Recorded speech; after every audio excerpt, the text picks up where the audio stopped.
Look in my toilet. What do you see? The cult of Dukesanality. Terrible. Just terrible. Oh, diggity dog! A video game review and a wrestling review? I haven't done one of those in a while. And they're great for bot views. Alright guys, we're going back to the past with WWF No Mercy. Wait.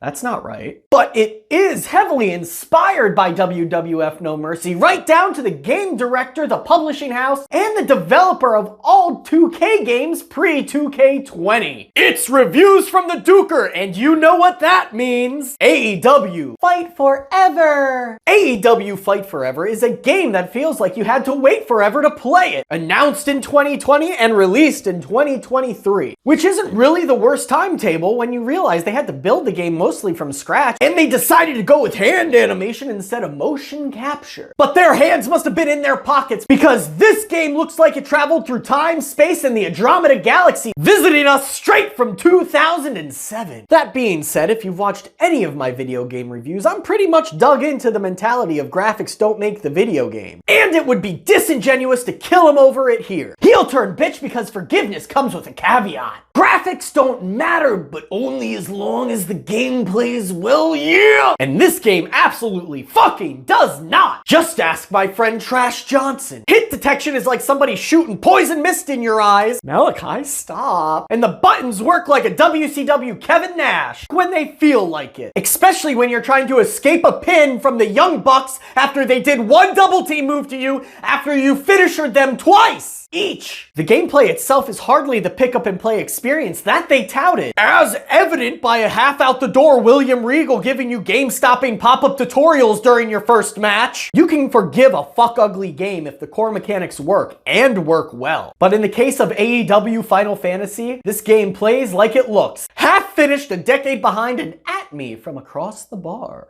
Alright, so what's there to do in this underperforming Duke stain? From three-ways to the old lights-out exploding barbed wire deathmatch battle royals. You might want to split some of those words up. Intergender matches are back for all those fucking creeps that want to take all of their frustrations out on women because Twitter keeps banning them. And from what I can tell, the 3- and 4-way matches don't have an elimination option? But I could be wrong, I haven't searched every inch of this game. I have things to do, like watch Undercover Underage with Lady Dooker. And let me fucking tell you something about story mode, brother, while I also tell you about how anemic Create a Wrestler mode is. In picture while I take a break. Create a Wrestler was more diverse in No Mercy. You are noticeably limited in character design, just like Jade Cargill is limited in the ring. Catching strays! From costumes to just general look, the selection is extremely sparse. This is a problem given the fact that most of the draw in a wrestling game is the self-insert fantasy of creating your own wrestler. The Dooker is all elite. And we're back! Road to Elite is a time-killing yet apparently highly necessary story mode, because the game tells you that if you don't use it,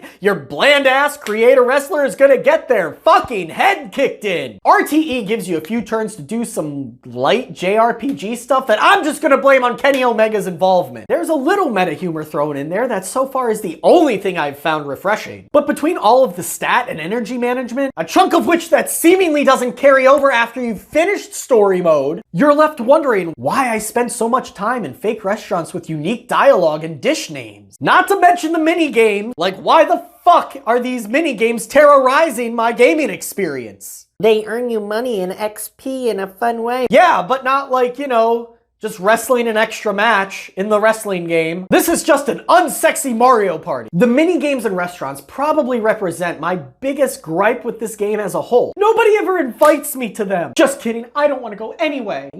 But the question I'm asking is, would the resources for these features have been better used somewhere else? I've addressed the Create a Wrestler mode, but what about the roster size? What about match types? What about a universe-style mode that essentially lets you be Tony Khan, since the only thing that's stopping you from being Tony Khan is the fact that you don't have money? I'm getting used to this game, but I can't imagine I'm going to stick with it for very long because I have attachment issues. And the increasingly common complaint of there being little to no quality of life features is right there on the cover where CM Punk should have been. I've played through Road to Elite once, and since the actual wrestlers can't have any of their stats altered, what's the fucking point of still playing through? Like, I don't give a fuck about some branching progression system to unlock the fucking Big Show. I don't want to dip my crusty toes into online mode. Can you even imagine what that mud show's gonna look like? The rumor mill is suggesting a 30-man Stadium Stampede Battle Royale with cheese mode. This game can't even handle having a fucking cage match in it. I understand the desire of wanting to provide a different experience than the WWE, except for copying arguably their most famous game.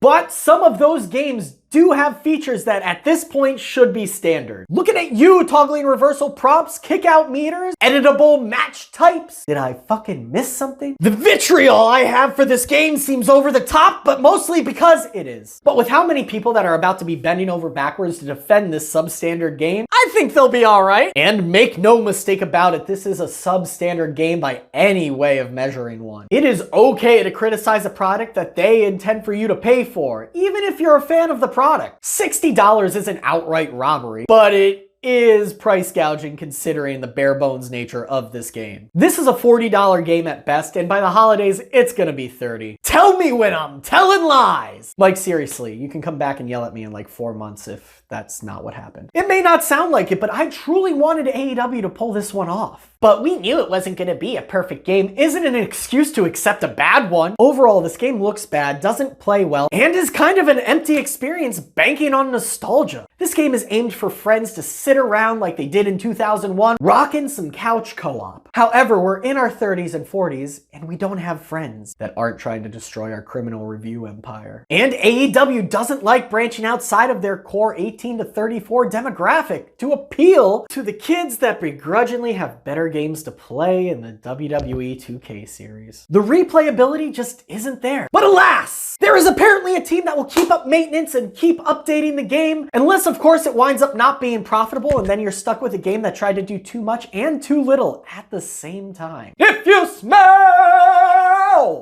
what the Dooker is cooking. Ew.